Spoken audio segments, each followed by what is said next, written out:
এক জঙ্গলে থাকত একটা বাঘ। সে ছিল খুব বোকা। কেন বোকা? কারণ সে অন্যের কথায় বিশ্বাস করে ফেলত। নিজের মাথা খাটাতে জানত না। সেই জঙ্গলের ধারে একটা গরু থাকত, তার নাম ছিল লাল মানিক। লাল মানিক ছিল খুব বুদ্ধিমতী এবং শান্ত স্বভাবের। সে প্রতিদিন জঙ্গলের পাশে ঘাস খেতে যেত, কিন্তু সে সব সময় সাবধান থাকত, কারণ বাঘ তার পাশের জঙ্গলেই থাকে। একদিন দুপুরবেলা গৌরী জঙ্গলের ভিতরে ঘাস খাচ্ছিল, আর দেখে সামনে বাঘ। আজ আমার ভাগ্য খুলে গেছে, আজকের খাবার আমি পেয়ে গেছি, হা হা হা। ওহো, দাঁড়াও দাঁড়াও, খাওয়ার আগে তো একটু কথা তো শোনো। কথা? এখন আমি কথা শুনব কেন?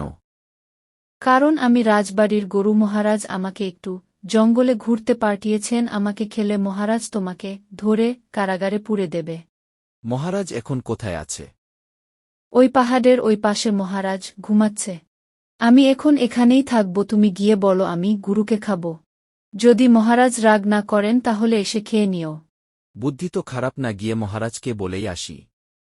হে মহারাজ, আমি একটা গরু পেয়েছি, আমি কি খেতে পারি?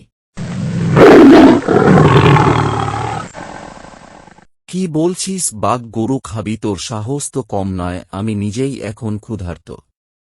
ওরে বাবা, এখন রেগে আগুন পালায় পালায়। কিরে বাঘ, মহারাজ তোকে কি বলল? মহারাজ তো রেগে আগুন বলল, ও নিজেই ক্ষুধার্ত। তাই তো বলেছিলাম, এখন কি করবে? আমি কিছুতেই মহারাজকে রাগাতে চাই না, আমি চলে যাচ্ছি। না না, মহারাজ এখন আসছেন এখানে, তিনি তোমাকে দেখতে চেয়েছেন। কি মহারাজ এখানে আসছেন? হে, শুনেছি তিনি এক দানবের মতো বড়, আর আসার সময় হাম্বা হাম্বা করে আওয়াজ করে। গৌরী জানত কাছেই নদীর ধারে এক বড় কৃষকের ষাট ঘাস খাচ্ছে। ঠিক তখনই সেই ষাট হাম্বা হাম্বা করে ডাকতে লাগল। ওরে বাবা, মহারাজ এসে গেছে, পালা পালা।